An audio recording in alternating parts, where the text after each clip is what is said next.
I've been playing a lot of these Arkham games for this video. I think I'll try something else. Let's see.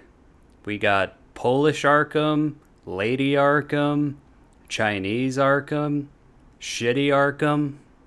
Oh, here we go. Woke Arkham. For a long time, Batman did not have a good track record with video games. Despite Batman having over 40 games by 2005, the only good Batman games were Batman on the NES and Batman Returns on the Super Nintendo. It was the fate of every licensed game. Either by some miracle your game was good, or it was complete dog shit.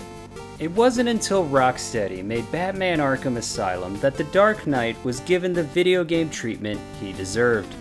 The reason people got excited for Arkham Asylum was that it was a licensed game that was given the budget of a AAA game. Not only did the game look great, but Arkham Asylum wasn't based directly on any movie or cartoon. It was its own interpretation of the Batman universe. Arkham Asylum became the big game of 2009 and was hugely influential in trends we would see in games throughout the 2010s. But before we get to that, we should take a quick look at what made the Arkham games so good. The Arkham series splits its gameplay into two parts: combat and stealth sections. For combat, Batman has a punch, counter, stun, and dodge. You need to balance between all four of these moves to keep your combo going, and the bigger your combo is, the more range you have against enemies. When the lightning bolts appear above the enemies, you can do a counter. Even though you could technically just press the counter button for every brawl, it's completely inefficient and not fun. So it's not really a criticism, donkey. Stuns allow you to beat down enemies until they are horribly crippled, but not kill them. However, you're only going to use the stun and dodge against certain enemies. The combat in Arkham Asylum is actually really fun. It has a rhythmic element to it, and each brawl becomes a sort of beat-down ballet.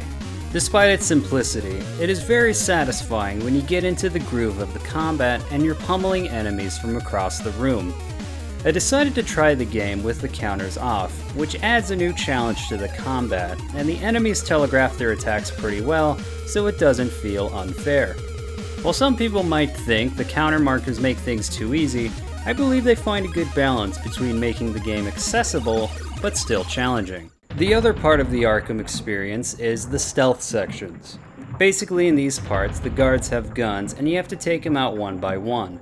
There are a lot of different ways you can take out the guards, but most of the time you're going to be using the inverted or silent takedowns. Most of your movement is going to be you grappling from these gargoyles, and when you're on the gargoyles, you're practically invisible. But the problem isn't the gargoyles. It's that the AI basically can't see you even when you're swinging right above them. When you do get caught, you can just hop between a bunch of gargoyles and every enemy will quickly forget about you. You can use different gadgets to take out enemies, but you're mostly going to be waiting to use the silent takedowns. The stealth sections in Arkham are pretty fun, but they don't nearly have as much depth as a game entirely focused around stealth. I would say that Asylum has the best stealth sections since the rooms are more focused around them, and in the other games you have such wide open areas that they become almost too easy. Each of the Arkham games have their own strengths and weaknesses, but they are all great games. City and Night added a lot of improvements to the overall gameplay of Asylum. Combat has a better flow, you can counter and stealth kill multiple enemies at once, and you're given more mobility options. In Night, the game wants you to use the Batmobile to get around, but you become so agile that it's faster and more fun to just glide around the city. I will say that as far as story goes, all three games do a good job. I think Asylum does it best just because its story is more self-contained, but each game's story will keep you invested. I don't mind the cutscenes and the forced walking segments in this game because the pacing is good enough that it doesn't feel like the story is getting in the way of the gameplay. I believe that Rocksteady knew that the game couldn't be carried on combat or stealth alone, so the story segments do a good job of making you miss the gameplay just enough that it's exciting when you get back to them. Except for the Batmobile sections in Night, those all suck. Despite their flaws, all the Arkham games are great and they are full of content. The games were so successful that there was a point where a lot of AAA games in the 2010s all felt like Arkham. Arkham helped bring a casual audience into big action-adventure games, and other developers wanted that same audience. So developers started to put their own versions of Arkham's combat, stealth, detective vision, and upgrade system into their games, even when it wasn't appropriate. For instance, when a game copies Arkham's combat system, they don't actually have to think of an interesting combat system. They just have you button mash the same attack button over and over. These games don't have the rhythm element of Arkham, and without that element, the combat becomes boring.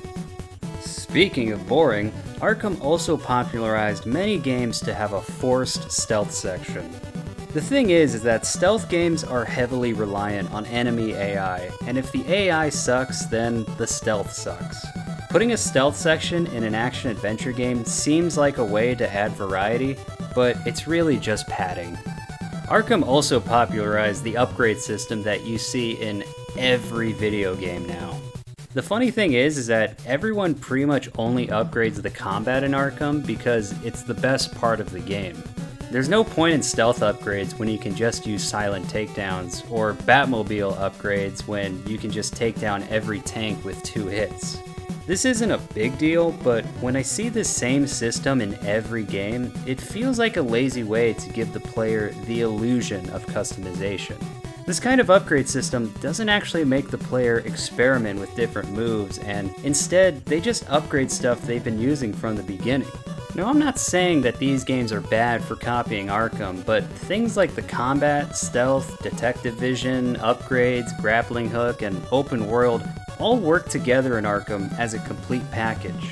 When other big games just take bits and pieces from Arkham, it seems like a desperate attempt to try and capture the same casual audience that Arkham did. Rocksteady knew that there were going to be a lot of non-gamers who would want to play Arkham because it was Batman. And they were able to make a game accessible for casuals but still fun for regular gamers. When you just take those elements of Arkham and put it in another game, it just dumbs down the game to a point where it becomes boring and kind of patronizing. Looking back, it's actually kind of amazing how much Arkham changed gaming. It pretty much became the blueprint for every AAA action game in the 2010s. However, I'm glad that Rocksteady stopped the series with Arkham Knight because it was just before the formula started to get stale. Hopefully with their next game, Rocksteady will try something different, and maybe they'll start a new wave of gaming trends for the 2020s. Or it'll just be Arkham again, who knows. Now, if you'll excuse me, I'm gonna try Gay Arkham.